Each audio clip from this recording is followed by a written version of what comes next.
Amid scenes of unforgettable splendor, Delhi celebrated the first anniversary of the Indian Republic. A huge concourse of people witnessed the President's ceremonial drive along Kingsway. The parade by the armed forces, at which Dr. Rajendra Prasad took the salute, was watched by a large and distinguished gathering.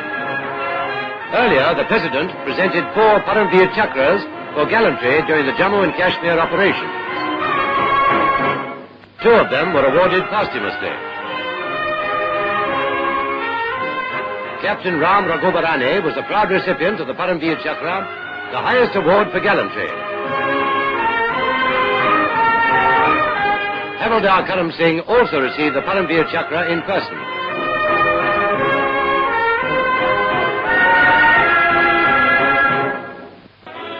After the presentation ceremony, units of the armed forces, headed by heavy tanks, marched past the saluting base.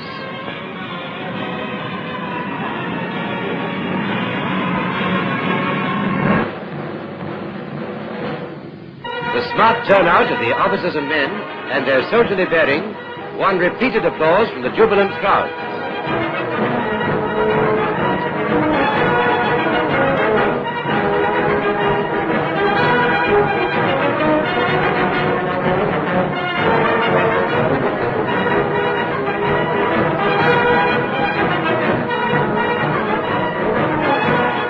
Members of the Indian Navy followed the infantry units.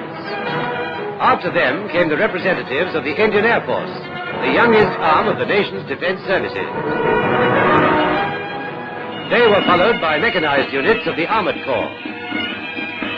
Mounted guns and other military vehicles trundled along the parade ground. A pomp and pageantry that was princely India added to the picturesqueness of the scene.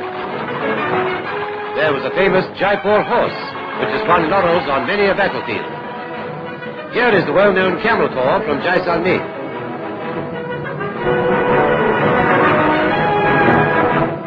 While the parade was in progress, more than 100 aircraft of the Indian Air Force zoomed past.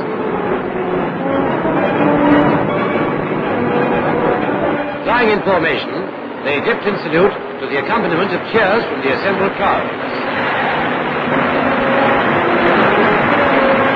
Harvards, Dakotas, Liberators, Tempests, Spitfires and jet planes participated in the flypast.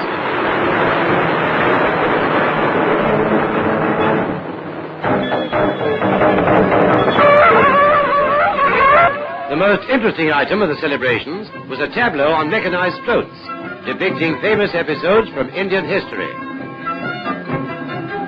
Celebrated figures whose valor, patriotism and sagacity have contributed to India's greatness were brought back to life. Episodes from the immortal epics and historical events describing Indian heroism were vividly portrayed. Other events, which have become landmarks in India's annals, were realistically linked with the country's latest history. Later, the parade and the historical procession moved through the principal streets of the city.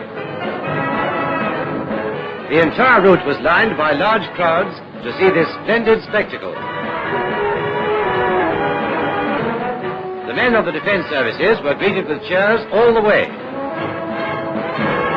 The pageant was organized by the Delhi Education Department.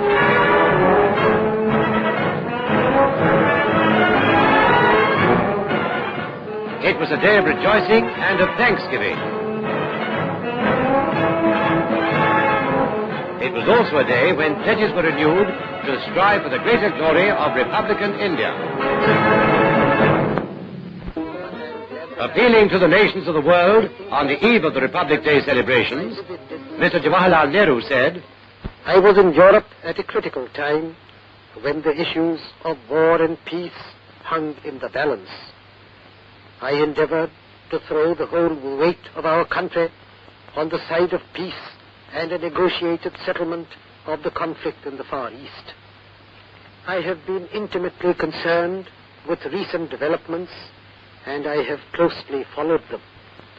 I am convinced that there is an overwhelming desire for peace all over the world, whether in the East or in the West. My visit to Western countries has convinced me of this. I would appeal to the great nations of the West, who are the repositories of that magnificent culture which we have admired, and whose astonishing scientific and technical achievements have opened out a new era for mankind to cross this door of opportunity in search of peace. To the nations of Asia, I can speak perhaps in an even more intimate language and express the fervent hope that they will stand by the methods of peace, whatever happens. Jai Hind.